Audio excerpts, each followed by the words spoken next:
Coucou, comment allez-vous aujourd'hui?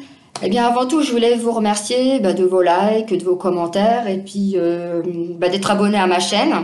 Voilà, ça me fait super plaisir. Vous pouvez continuer, hein. Il y a tout plein d'audios qui sont sur les flammes jumelles et aussi sur les blessures que nous avons. Et donc aujourd'hui, je vais vous parler des relations karmiques. Donc ça peut être à la fois pour le parcours classique et aussi pour le parcours flammes jumelles. Alors, dans les relations karmiques, il y a les vœux qui sont avec nos âmes sœurs et les vœux aussi qui sont transgénérationnels. Donc, en fait, ce sont des contrats d'âme que nous avons fait avant notre réincarnation. Pardon. Donc, il y a les contrats d'âme qui sont transgénérationnels et aussi avec nos âmes sœurs. Alors, il y a des âmes sœurs que nous rencontrons lors de notre parcours, qui sont là soit pour nous faire avancer, évoluer, nous épanouir, apprendre à aimer. Et il y a les autres âmes sœurs qui nous mettent dans des situations improbables, pour nous faire prendre conscience de nos blessures. Et les vœux transgénérationnels, ce sont aussi donc des liens karmiques. Alors, je vais vous donner un exemple. Par exemple, vous êtes avec un homme et dans votre vie de couple, il y a hélas des violences conjugales. Donc, vous êtes avec cet homme-là pendant plusieurs années. Donc, vous le quittez. Vous restez seul un moment et par exemple, vous rencontrez un autre homme, et il y a un schéma répétitif parce qu'il y aura encore des violences conjugales. C'est pas de votre faute, bien sûr. Donc, c'est répétitif. Et donc, du fait que ça n'a pas été épuré, qu'on n'a pas coupé ce vœu-là, ça se répétera tant qu'on n'aura pas travaillé là-dessus et tant qu'on n'aura pas fait une guidance pour couper ce vœu. Ça peut être aussi lié aussi à de l'inceste à répétition dans les familles. Moi, je connais une amie qui travaille, comment je pourrais dire, dans un organisme où les enfants naissent dans des familles où il y a de l'inceste, des violences envers les enfants. C'est dur à dire, mais c'est la réalité. Et ces enfants-là sont nés dans ces familles-là, parce qu'elles sont là pour apprendre. Et là, c'est la réalité. Et vous allez me dire, non, c'est pas possible, c'est pas pour apprendre. Et en fait, ils sont dans ces familles où c'est transgénérationnel. C'est toujours la même chose de génération en génération. Ça s'arrête jamais. C'est continuel. Et donc, si nous, on nous demande pas de faire une guidance, d'aller voir dans les vies antérieures, qu'est-ce qui s'est passé? Pourquoi il y a ça?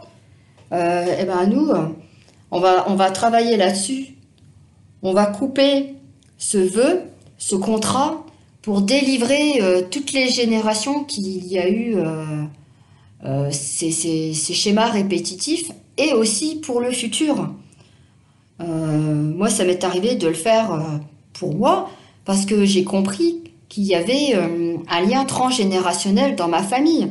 Donc, j'ai fait le nécessaire par rapport à ça. Donc, ces vœux karmiques, ils entravent complètement notre vie actuelle dans la matière, ils nous empêchent de nous épanouir, d'avancer. Nous sommes bloqués, c'est répétitif, on en a marre. Et puis, on a beau essayer d'avancer, ça n'avance pas. Mais à un moment donné, on en prend conscience. Et on se dit, mais pourquoi? Par exemple, j'ai tout le temps la poisse, oui, financièrement, j'arrive jamais à m'en sortir et tout ça. Pareil, il y a un blocage. Et puis, on se dit, mais qu'est-ce que j'ai fait pour ça? C'est un vœu karmique, voilà. C'est un contrat d'âme qui a été fait. Alors, par exemple, dans le parcours flamme jumelle, c'est souvent en fin de parcours que ça arrive. Il y a des blocages, des schémas répétitifs, des peurs qui remontent à la surface. Moi, ça m'est arrivé. Et franchement, c'est pas agréable du tout. En plus, on est bien équilibré. en soi. Et du coup, tout arrive là, comme ça. On se dit, mais on a bossé pendant un bon moment, on a bien épuré nos blessures et tout ça. Et puis là, boum, ça nous retombe sur la tête. Donc, on accueille, bien sûr, ces situations. Mais aussi, si ça arrive à ce moment-là de ce parcours, c'est qu'on est capable de les accueillir et c'est qu'on est capable aussi de les surmonter, d'avancer. Parce qu'auparavant, bah, c'était pas possible. Et dans cette période du parcours, nous en prenons conscience.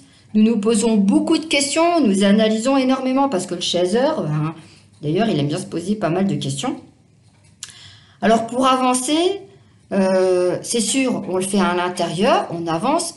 Mais moi, j'ai eu ce problème-là. J'avais beau avancer, mais j'avais l'impression bah, de stagner. Et puis, bah, vous savez, comme quand on est sur le tapis de course, et puis qu'on, ben, voilà, on avance, mais on ne sait pas où on va, mais on se dit, mais c'est pas possible, mais il y a un problème, voilà. Qu'est-ce que je fais? Et donc, le fait de se faire aider par des thérapeutes, c'est bien, mais moi, je me suis fait aider par une guidance, par une personne que je connais bien, parce que c'était tellement lourd à gérer que même moi, je n'arrivais même pas à le gérer et mes guides ne m'ont pas montré la voie, peut-être parce qu'aussi je leur ai pas demandé non plus. Donc c'était prévu comme ça, j'avais un rendez-vous depuis un moment, c'était pas forcément, la question n'était pas forcément pour moi, c'était plus pour mon runner. Et du coup j'ai changé d'avis et je me suis dit non, ça va être pour moi, j'en ai besoin et mon âme en avait vraiment besoin, elle criait à l'aide et je sentais que j'avais vraiment besoin de le faire. Donc eh ben, on a retrouvé une vie antérieure avec de la souffrance, de la justice, de l'humiliation. En fait, je portais mon fardeau depuis des siècles. Et ce fardeau-là m'empêchait d'avancer. Donc il y avait un contrat dessus. Donc on m'a délivré de ce fardeau. J'ai eu un nettoyage énergétique assez fort. Franchement, les 3 jours, c'était vraiment très dur entre l'ego qui réapparaissait, les peurs qui ressortaient. Voilà, c'était vraiment la tempête. Et donc là maintenant ça va mieux, je vais pouvoir avancer et donc c'est pour ça que tout seul on ne peut pas le faire. Voilà. Donc quand c'est vraiment très lourd, n'hésitez pas à demander de l'aide. Moi avec la lecture des annales akashiques, je vois les vies antérieures et je peux aider les personnes pour couper les liens. Quand c'est pour soi, des fois, bah, on n'arrive pas forcément, mais pour les autres, c'est plus facile. C'est toujours comme ça que ça se passe, en tout cas. Voilà. Donc j'espère que j'ai répondu à vos questions. Vous pouvez mettre un petit commentaire bah, pour me dire où vous en êtes aussi.